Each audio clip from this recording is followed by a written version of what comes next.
tous et à toutes, petite vidéo sur la perspective à 2 points de fuite et en fait en l'occurrence ce premier dessin va nous permettre de voir les différences entre la perspective à 2 points de fuite et à 1 point de fuite.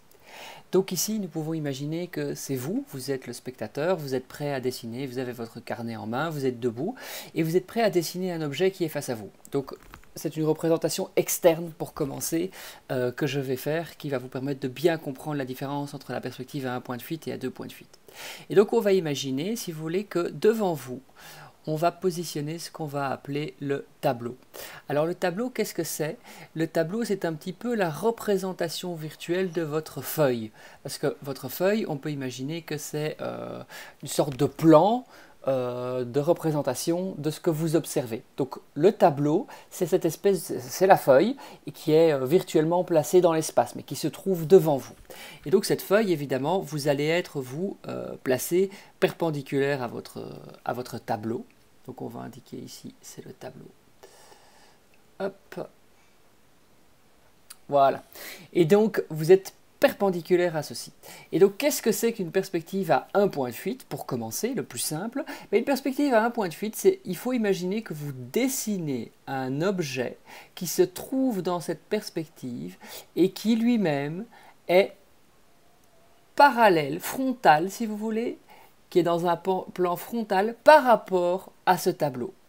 Ici, je le dessine juste contre la ligne du tableau, mais évidemment, cet objet pourrait être éloigné. Enfin, on peut imaginer, par exemple, qu'on ait un autre objet qui soit sur le côté, mais évidemment, cet objet doit être parfaitement parallèle à la ligne du tableau. Donc ici, on a la ligne du tableau, ici, ceci, hop, et ceci doit être évidemment parfaitement parallèle. Tant qu'on est dans un système qui est parallèle, nous sommes évidemment tout à fait dans une perspective à 1 point de fuite.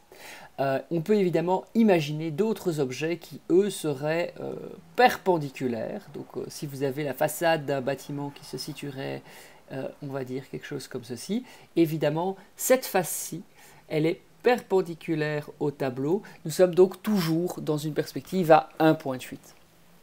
Donc tous les objets qui sont dans ces plans-là restent dans la perspective à 1 point de fuite. Dès le moment où on sort de cela et vous n'êtes plus frontal à une face, et donc ça c'est important, c'est peut-être comme ça que vous pouvez le mieux répondre, c'est que le personnage ici, le dessinateur, il est frontal par rapport à une face du cube ou bien un élément. Donc on peut imaginer évidemment que ce soit qu'au lieu d'être un cube en extérieur, vous pourriez imaginer que vous êtes dans un couloir, à ce moment-là vous devez être face à un mur du couloir. D'accord? Et donc si vous voulez dessiner une autre perspective frontale, enfin à 1 point de fuite dans l'espace dans lequel vous êtes, la seule possibilité c'est de faire un quart de tour de 90 degrés, hop, et de vous mettre face à cet objet-ci, et donc de regarder dans cette direction-ci, et donc là, il doit impérativement y avoir 90 degrés. L'autre perspective à 1 point de fuite que vous avez, c'est si vous faites encore un quart de tour de 90 degrés, évidemment encore un quart de tour de 90 degrés, et puis un quart de tour de 90 degrés, donc il n'y a que et uniquement 4 perspectives à 1 point de fuite que vous pouvez réaliser dans cet espace. Maintenant, on va passer à la perspective à 2 points de fuite. Donc on imagine toujours qu'on a notre tableau, mais cette fois-ci, au lieu d'être frontal par rapport à une face, ce n'est pas très compliqué, on est frontal à une arête. C'est-à-dire que le cube, lui, le cube ou bien tout autre volume, ici c'est même pas un cube, c'est un parallélépipède à base rectangulaire. Et donc ce parallélépipède, pas tout à fait parallélépipède, hop, faut que ceci soit parallèle à ça, voilà.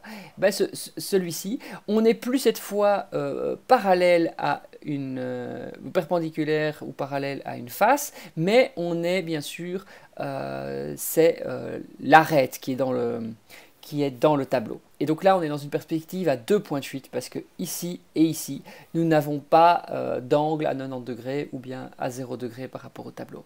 Voilà, ça c'est la grande différence entre les deux.